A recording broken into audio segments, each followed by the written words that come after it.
ایک ہی مقصد ہے آئین کی سپرمیسی آف کانسٹیٹیوشن، ایک ہی مقصد ہے کہ حق حکمرانی عوام کو ملے، ایک ہی مقصد ہے کہ میرے ملک پاکستان کی فلاح ہو، ایک ہی مقصد ہے کہ میری عوام خوشحال ہو۔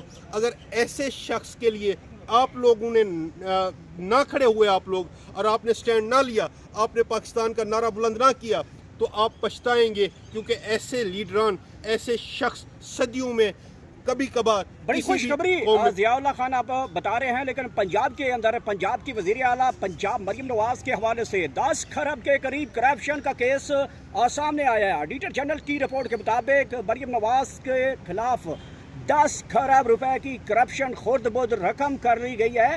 پنجاب تو بڑی ترقی کر رہا تھا، لیکن سیاست کرپشن بھی لگا رہا تھا۔ اس واسطے پاکستان تحریک انصاف کہتے ہیں، بلکہ مسلم لیگ نون کہتی ہے نواز شریف کھاتا ہے تو لگاتا تو ہے۔ دیکھیں، افسوس کا مقام ہے، آپ اگر اس کو کیلکولیٹ کریں، 10 کھرب آپ کے منہ میں آ جاتا ہے۔ 10 کھرب کے پیچھے صفریں کتنی ہوتی ہیں شاید آپ کو اور عام لوگوں کو اندازہ بھی نہیں ہوگا۔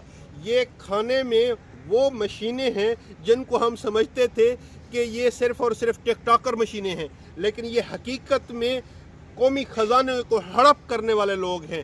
حقیقت دیکھی جائے تو یہ ایسے لوگ ہیں جن کا اس ملک کے ساتھ کسی بھی قسم کا محب وطن ہونے کا رشتہ نہیں ہے۔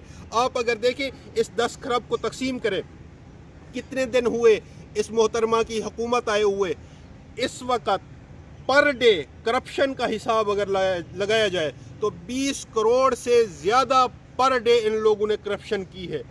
ایک دن میں عوام پاکستان کا یا پاکستان کا 20 کروڑ سے زیادہ روپیہ جو لوگ کھا کے چلے جائیں اور ڈکار بھی نہ دے، اور ہمارے سپہ سالار اور باقی لوگ یہ کہے کہ یہ لوگ اچھے ہیں، اور امریکہ میں جا کے جو انہوں نے سٹیٹمنٹ دی ہے تو ڈوب مرنا چاہیے تھا ایسے عہدیداروں کو، ایسے پارلیمنٹیرین کو، کہ کتا بھی رول کرے گا تو ہمارے لیے وہ بھی اچھا ہوگا۔ اندازہ لگائیں، آپ تھوڑی دیر انتظار کریں، آپ کو انشاءاللہ خوشخبری ملنے والی ہے ان ضمانتوں کے کیس میں، اور انشاءاللہ ان میں ضمانتیں ہو جائیں گی۔ اس کے علاوہ عدالت کے پاس کوئی آپشن نہیں بچتا۔